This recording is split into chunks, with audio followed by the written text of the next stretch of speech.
In the twilight skies above the Gulf, America's B-2 spirit prowls like a silent predator.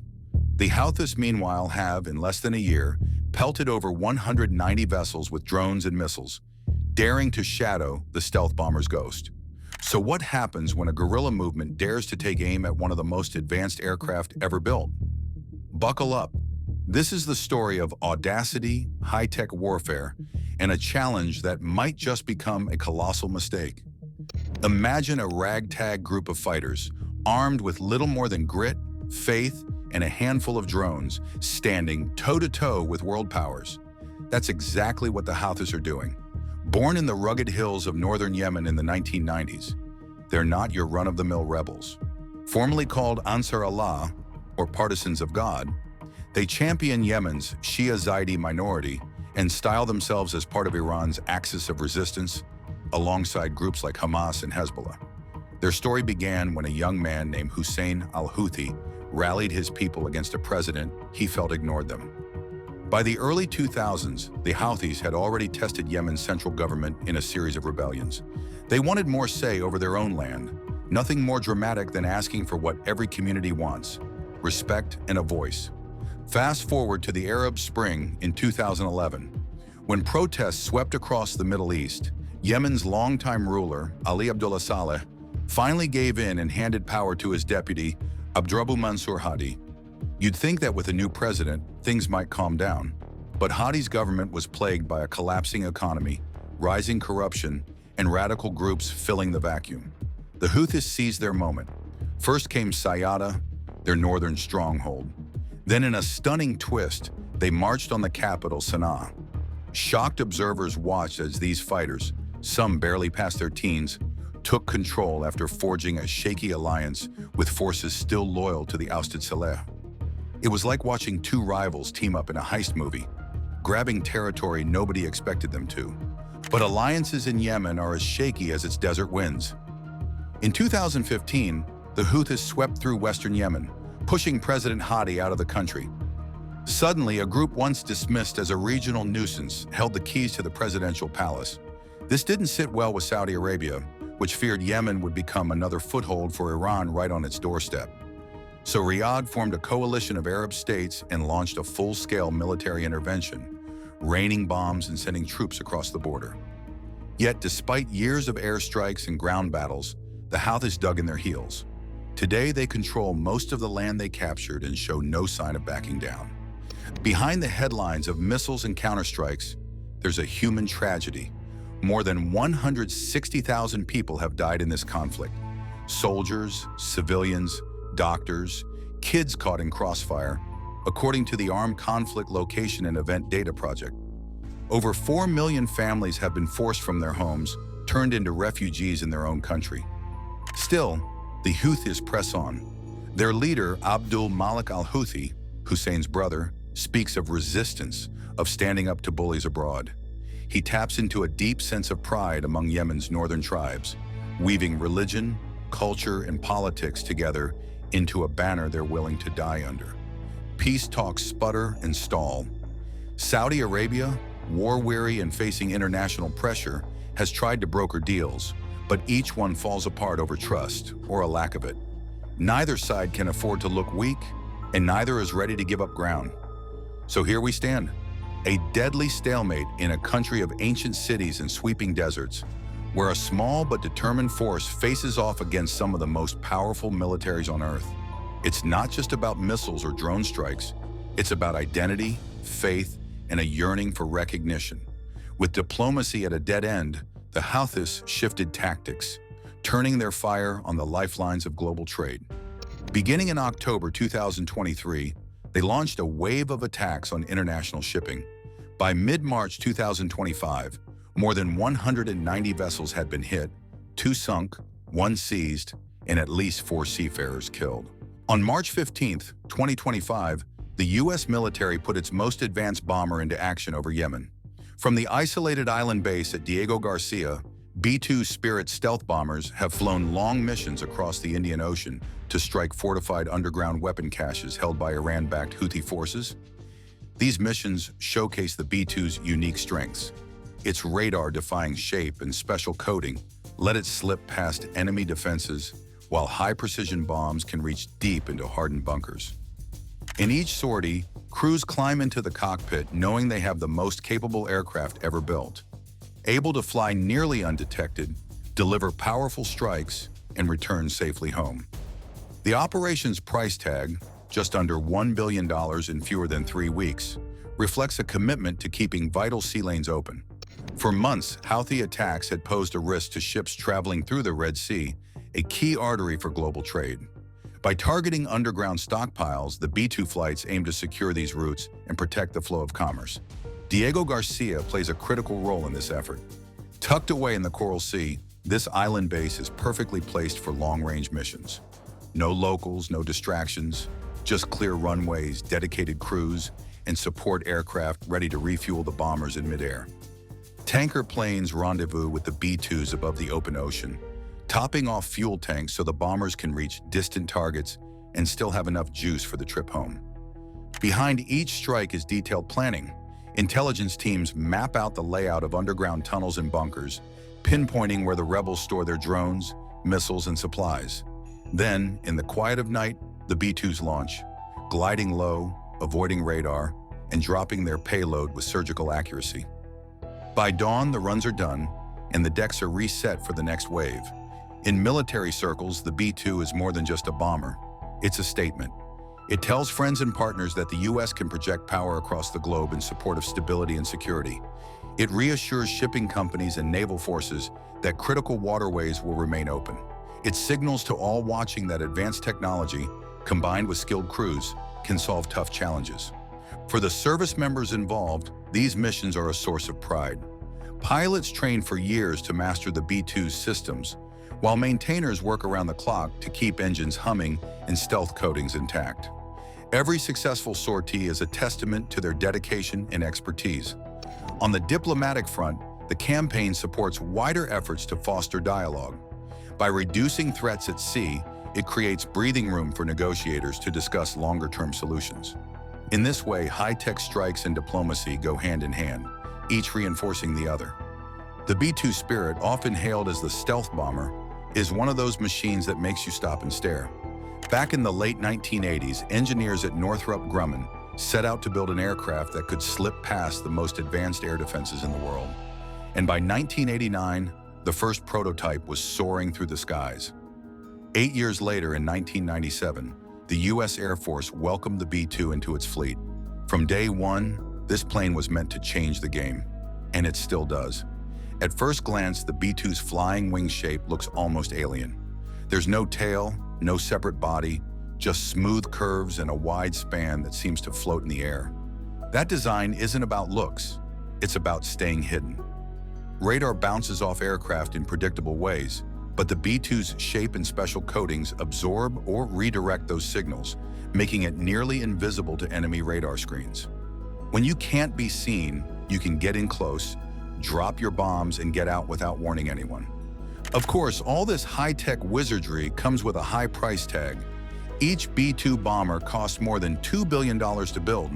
To put that in perspective, that's enough money to buy several large naval ships or hundreds of fighter jets. At the height of production, only 21 B-2s ever rolled off the assembly line. Since then, one was lost in a tragic crash in 2008, leaving fewer than 20 in service today. That rarity makes every mission special. When you sit in the cockpit of a B-2, you're at the helm of a truly global aircraft. On a full tank of fuel, the bomber can fly over 6,000 nautical miles. That's more than half the way around the world without stopping. Need to go farther? No problem. Mid-air refueling tankers can hook up to the B-2 and extend its reach past 10,000 nautical miles. From bases like Diego Garcia in the Indian Ocean, these bombers can launch strikes on targets anywhere on the planet and still have fuel to fly home. But distance isn't everything. What really sets the B-2 apart is its payload. Picture a cargo hold brimming with 40,000 pounds of firepower. That's like loading 20 small cars into a single plane. That ordnance can include a mix of conventional bombs for area targets or one of the most powerful non-nuclear bombs ever made, the GBU-57 Massive Ordnance Penetrator. Weighing a staggering 30,000 pounds, the MOP is built to blast through more than 200 feet of reinforced concrete, reaching bunkers buried deep beneath the earth. It's not just about hardware, though. Flying a B-2 requires crews to master a suite of complex systems. 2 pilots handle navigation, weapons delivery, and communications, all while monitoring stealth systems that must remain flawless. Engineers and maintainers on the ground work around the clock to keep the bomber's special coatings in perfect condition.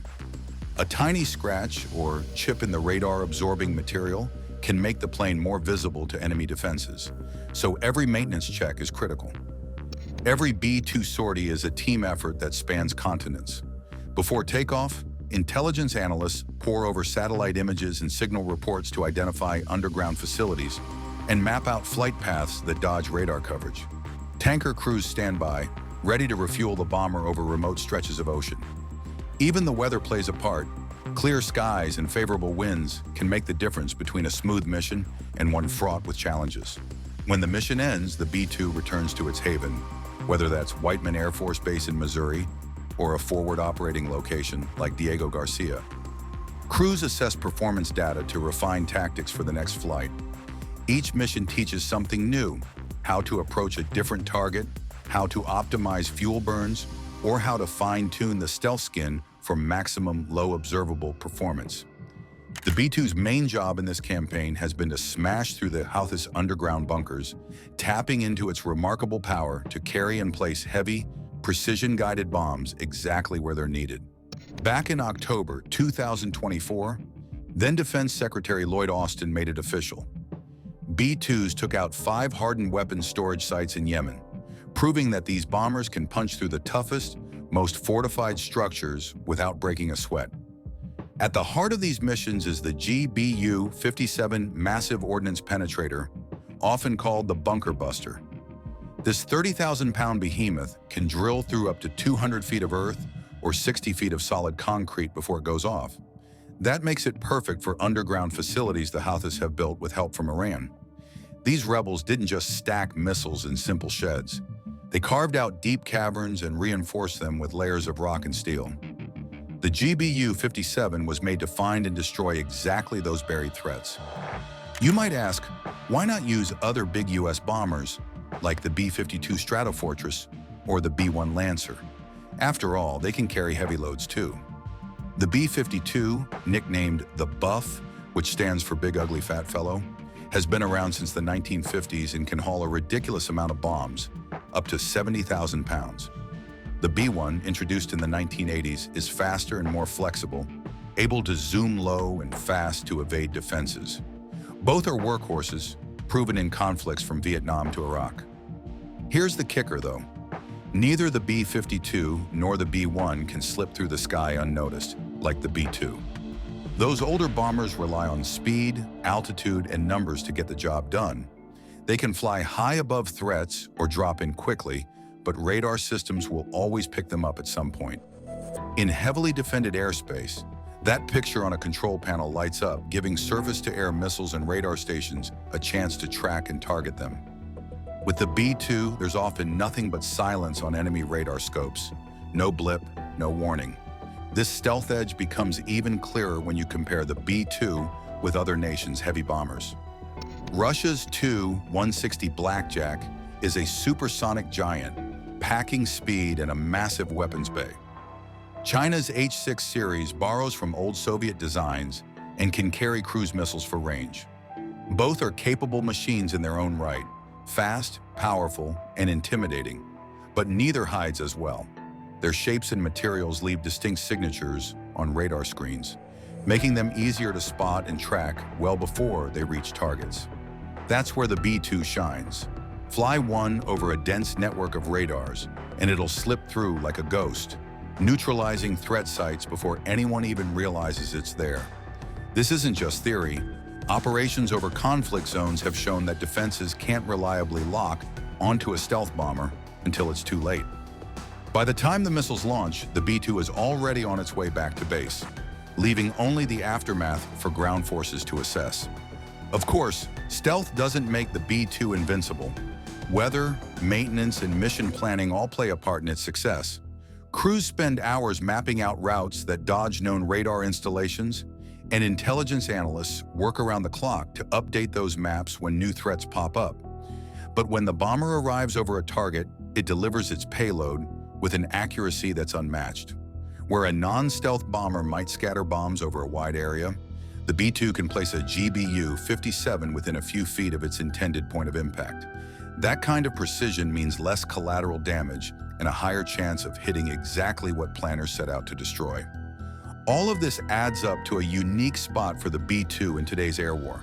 The Buff and the Lancer remain essential for sweeping operations and high-tempo bombing runs, while adversaries still build defenses to counter those platforms. Meanwhile, the B-2's low observability keeps it in a class all its own. Russia and China may field impressively large bombers, but the B-2's blend of stealth, range, and payload is unmatched.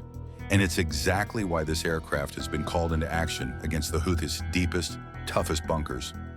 In this chapter of the Yemen campaign, the stealth bomber's role isn't just about dropping the biggest bombs possible. It's about doing it where and when it matters most, out of sight and out of reach. By taking the fight to underground facilities that other planes can't touch, the B-2 doesn't just break the rules of engagement, it rewrites them. And in a conflict defined by hidden threats and guerrilla tactics, that kind of capability can make all the difference. Picking the B-2 for this mission says a lot about what the US was up against and what the bomber can do. These Houthi fighters aren't just hiding rifles in barns. They've built a web of underground bunkers, probably lined with concrete and tucked into Yemen's rocky hills. That level of planning didn't spring up overnight. Over the years, Iran has quietly sent more than missiles. They've sent engineers who know how to carve out tough storage sites that can shrug off ordinary attacks. When you hear that GBU-57s were dropped on these sites, you know the US means business. These bunker busters aren't cheap or easy to get. There are only so many in the stockpile. Choosing them over cheaper cruise missiles or swarms of drones shows the US saw a real high-level threat. It wasn't paying for a broad sweep. It was hunting down specific targets thought to be holding the Houthis' most dangerous tools. Yet as CNN and other outlets have flagged, the strikes didn't knock out every site. That could mean a few things. Maybe US intelligence simply didn't have the exact coordinates or clear pictures of what lay beneath the surface. Or maybe the Houthis expected precision strikes and built backups, extra tunnels or hidden vaults that let them shrug off a few direct hits. Either way, it underlines how hard it is to fight an enemy who buries its weapons deep and scatters them across the landscape. And then there's Diego Garcia. This tiny island, more than 2,000 miles from Yemen, is a perfect spot for a secretive launch pad. No locals, no crowded airspace, just a coral atoll with a massive runway, deep fuel tanks, and tight security. For decades, the US has used it to reach into the Middle East and Asia. Planes take off loaded with bombs or tankers filled with fuel. Then they're off on missions that circle half the globe. In March 2025, satellite snapshots on platforms like X showed something unusual. At least 6 B-2s parked on Diego Garcia's tarmac. That's nearly a third of all the stealth bombers ever built, all in one place. For anyone watching, it was a clear signal that something big was brewing. Gathering that many bombers in one spot doesn't happen for routine training. It happens when you're gearing up for a major operation. Putting it all together, the story reads like a high-stakes chess game. The Houthis hide their strongest pieces underground, backed by Iran's know-how. The US counters with one of its most precious assets, sending B-2s halfway around the world to crack open those hidden vaults. The mixed results, some bunkers down, others untouched, show just how tough that mission is. Keeping B-2s flying more than 8,000 miles from home is a massive job. These bombers need special, climate-controlled hangars out on Diego Garcia to keep their stealth skin in perfect shape. Every scratch or chip in that black coating can make the plane show up on enemy radar. Then there are the electronics, engines, and navigation systems, all high-tech gear that only a handful of technicians really understand. Crews and spare parts have to be flown in constantly, turning this distant atoll into a buzzing maintenance hub. That effort isn't just about today's mission in Yemen. It hints at a bigger plan. By proving it can keep its most advanced bombers ready so far from the US, America sends a message to Iran, and even to China, which watches these moves closely. If you can base a stealth fleet on a tiny island in the Indian Ocean, what's stopping you from doing it in other hotspots? It's like showing off a new tool in the shed. You want everyone to know you've got it and you can use it anywhere. On the other side, the Houthis have shown they won't back down. Starting in Yemen's rugged north in the 1990s as a Zaidi Shia group, they took over Sana'a in 2014 and pushed the country into civil war. Saudi Arabia stepped in to push them back, and the US quietly got involved too. When the war dragged on, the Houthis found new ways to fight: drones buzzing shipping lanes, missiles fired at cargo ships, and fast little boats darting in to harass vessels. By late 2023, during the Israel-Hamas conflict, those attacks got worse. The US and its allies began patrolling the Red Sea more actively, trying to keep the world's trade routes open. But the Houthis adapted, hiding their weapons in deep bunkers and using simple, low-cost gear that's hard to stop. That's why the current air campaign has broadened beyond B-2s. FA-18 fighters patrol the skies, and Tomahawk missiles stand ready offshore. It's a more aggressive stance, showing the Houthis that every angle of attack is on the table.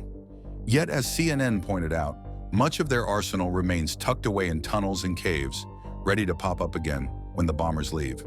This back and forth feels familiar if you've studied other tough conflicts. Think of Hezbollah's maze of tunnels under southern Lebanon, or the Viet Cong's famous Chu-Chai network near Saigon. No matter how many high-tech bombs you drop, underground fighters can slip through cracks, move supplies, and re-emerge where they're least expected. It's a game of whack-a-mole. You hit one spot hard and another pops up somewhere else.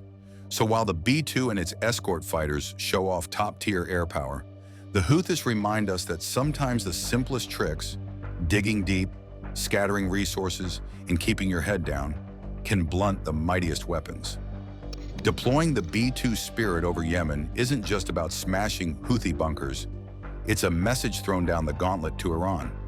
Tehran has poured money, missiles, and drones into Yemen for years, treating the country as a testing ground for its own weapons. By sending in a stealth bomber that can bury a GBU-57 massive ordnance penetrator deep into reinforced concrete, the US is quietly reminding Iran that its prized underground sites, think Natanz and Fordow, aren't untouchable. If a bunker in Yemen can be reached, so can the clandestine vaults holding nuclear gear back home. At the same time, China is watching closely. Beijing has spent the last decade building fortified islands and bases across the South China Sea, outfitting them with radars, runways, and missile batteries. Seeing B-2s launch from Diego Garcia and vanish into enemy radar nets tells Chinese planners that the US can project stealth power anywhere, no matter how well you think you're hidden. It's a subtle but powerful signal. If you dig in deep, America might just find a way to dig you out. This isn't new for the B-2. Back in 1999, it flew the first stealth combat mission over Serbia, hitting targets with pinpoint accuracy. In 2011, it crossed the Atlantic again to support the Libya intervention, showing off its global reach. Each time it reminded the world, the US can send a bomber that shrinks from radars, carries massive loads, and reaches halfway around the planet without breaking a sweat. Today's campaign over Yemen simply adds another chapter to that story. But let's talk numbers. CNN has reported that in under 3 weeks, the US shelled out nearly $1 billion, covering B-2 sorties, JASSM cruise missiles, and JSOW glide bombs. That's not pocket change. Every JASSM runs about $1 million apiece, and each JSOW sits in the hundreds of thousands. When you add the cost of flying and maintaining a stealth bomber, fuel, specialized crews, and hangar upkeep, the bills climb fast. Critics are already shouting foul. Vice President J.D. Vance, among others, calls it a strategic mistake.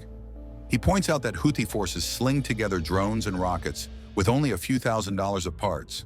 In this tug-of-war of budgets, throwing millions at precision bombs feels like using a sledgehammer to crack a walnut. Why not chase down cheap drone makers instead of sending your priciest toy to do it? The Air Force counters with a simple truth. No other plane can slip past radar the way the B-2 does. Russia and China flood skies with cheaper bombers and fighter jets when they need to pound stubborn targets. Look at Russia's heavy strikes in Syria or China's mass drills over the Taiwan Strait. But neither power can match the B-2's surgical precision. When you need to hit a nest of underground missiles without leveling an entire town, there really isn't an alternative. Even so, the Houthis keep bouncing back. Their underground caches, dug deep and spread wide, have taken blows and still held enough hardware to keep launching drone attacks and blocking shipping lanes. That stubborn resilience shows air power alone, even stealth air power, may not be enough against an opponent who burrows, adapts, and disperses faster than bombs can find them. In the end, what we're seeing is a clash of styles. On one side, you have cutting-edge stealth jets dropping bunker-busting bombs that cost more than many nations' annual defense budgets. On the other, a scrappy rebel force armed with cheap drones, homemade rockets, and tunnel networks inspired by decades of guerrilla warfare. Whether the B-2 campaign will break the Houthis back or simply push them to dig deeper remains to be seen. What's clear is that, in today's world, even the most advanced weapon can struggle against the simplest form of resistance: determination in the shadows.